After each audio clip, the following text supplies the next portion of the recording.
Good morning children. Here I am with the last lecture, that is lecture 3 of chapter 1, class 10, chapter 1, lecture 3. In this we'll study about reduction reactions, oxidation reactions or redox reactions, corrosion and rancidity. So come, let us study about, first of all, what is the meaning of redox reactions. Redox reactions are the ones where both oxidation and reduction takes place simultaneously or together. Now come, let us study about reduction reactions. What are reduction reactions? So in your junior classes you have studied reduction is a process where removal of oxygen takes place or addition of hydrogen takes place. Now in class 10th you have to further add an information to it. Reduction is also a process where addition of electrons takes place to a species. So reduction involves removal of oxygen, addition of hydrogen or addition of electrons. Similarly, oxidation involves addition of oxygen, removal of hydrogen, and the third definition says it is removal of electrons from a species. So the third definition is very, very important. That means reduction means addition of electrons and oxidation means removal of electrons. Now with the help of these definitions, we will study about the process of oxidation and reductions. Now oxidation and reduction processes always takes place simultaneously. It is noticed that it is taking place simultaneously.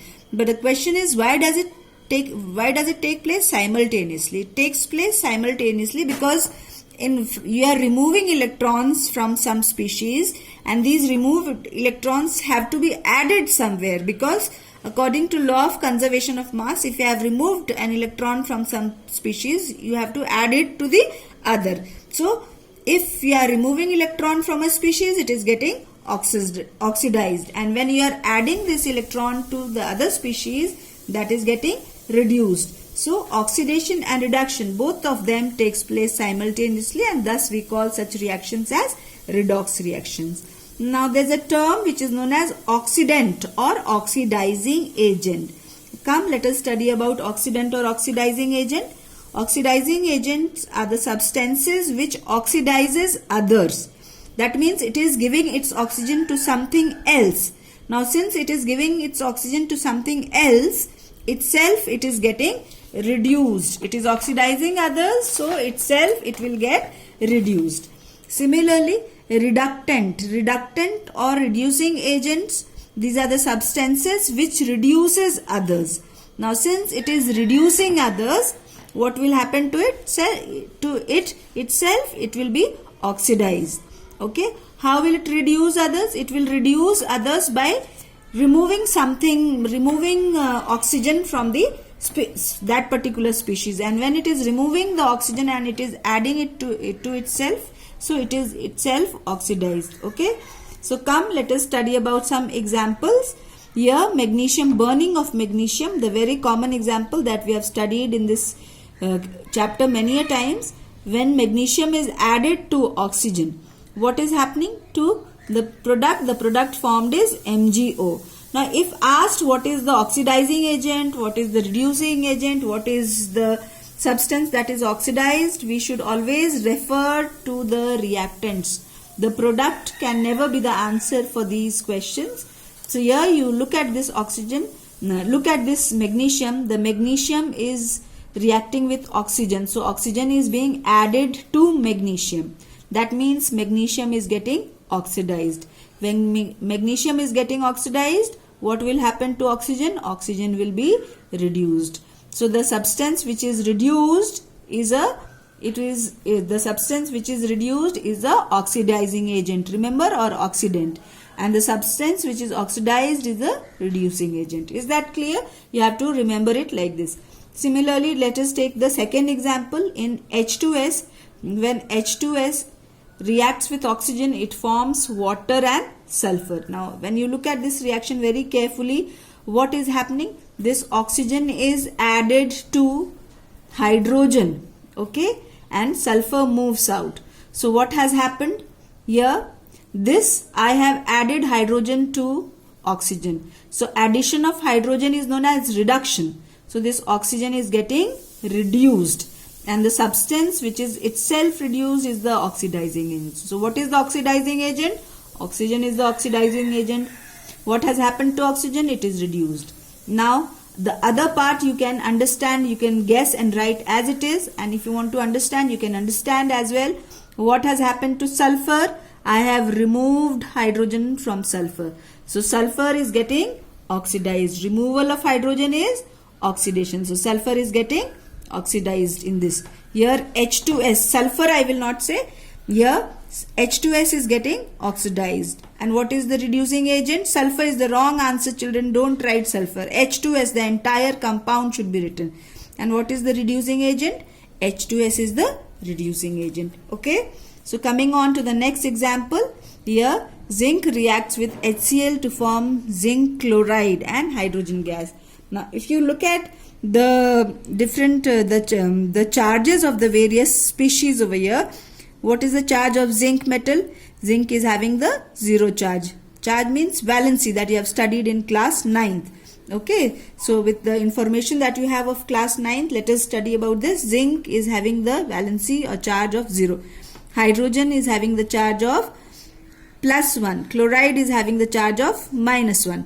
Now when you go to the product side, this zinc is getting, here it is having the charge of 2 positive. So what has happened to zinc? Zinc has lost 2 electrons. So loss of electron is known as oxidation. So zinc 0 is losing 2 electrons to form Zn2+. So Zn is being oxidized, and the substance which is oxidized is the reducing agent or reductant.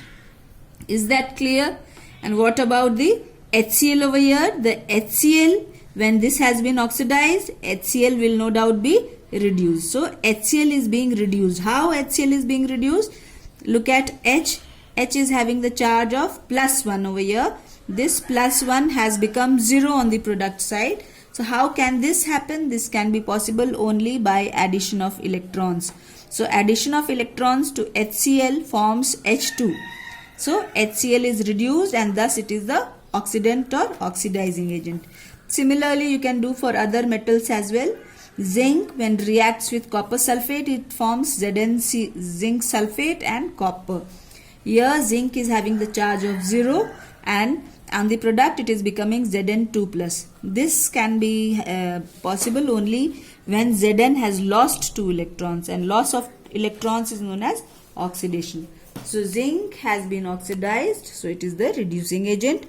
Copper, which is having the charge of +2 over here, is becoming 0 over here. You can see is becoming 0 over here. How can it become 0? How can the charge be 0? It can happen only when 2 electrons are added to Cu2+. So addition of electrons is known as reduction. So CuSO4 is reduced, and thus it is the oxidizing agent or oxidant. Similarly, MgO, that means magnesium oxide, when it reacts with coke and we heat it, it forms Mg plus carbon dioxide. So what has happened? MgO has lost oxygen to form Mg. So this has been reduced, and carbon has gained oxygen to form carbon dioxide. So carbon has been oxidized. So the one which is reduced is oxidant, and the one which is oxidized is the reductant. You have already studied. Now come, let us study about corrosion. Corrosion is the slow eating of metal due to the attack of atmospheric gases such as oxygen, carbon dioxide, hydrogen sulfide, water vapor on the surface of the metal to form the metal oxide, sulfide and carbonate layers. That means when these atmospheric gases, they slowly react with the metallic surface of the reactive metals, they form metallic oxides, carbonates and sulfides, and this is known as corrosion. What is the demerit of corrosion? The demerit of corrosion is that the metal as a result becomes weak and becomes lusterless. Okay, so the corrosion of iron is known as rusting. Only corrosion of iron is known as rusting. Let us study about it. So iron, in the presence of oxygen and moisture, it forms hydrated ferric oxide. Fine. So Fe2O3.XH2O. XH2O means this is a variable value depending on the moisture content of the atmosphere. This X can be 1, can be 10, can be 20. So X is written over. And the chemical name is hydrated ferric oxide, rust. Common name is rust. It is a reddish brown powder which comes out in the form of flakes. Similarly, copper, shiny copper metal, which is a reddish brown metal, it reacts with carbon dioxide and oxygen. In the presence of moisture, it forms basic copper carbonate. Basic copper carbonate means it has the formula of CuCO3, cupric carbonate and cupric hydroxide, and this is greenish blue in color. Fine, the color, the reddish brown shiny metal changes to greenish blue color. So that is why you can see copper taps slowly turn greenish blue in color. Similarly, the silver articles that we have, or silver jewelries that we use, slowly turn black in color. Why do they turn black in color? Because silver reacts with hydrogen sulfide which is present in the atmosphere to form silver sulfide. Okay, and this silver sulfide is nothing else but it is black in color, and it is because of the presence of this layer of silver sulfide that the silver metal loses luster. Okay, now one more thing, how can we remove this black layer of silver sulfide or the greenish blue layer of basic carbonate? This can be removed by dissolving these layers, and this can be done by rubbing it with lemon juice. When we rub it with lemon juice, the black silver sulfide layer is removed and we get back the shiny metal.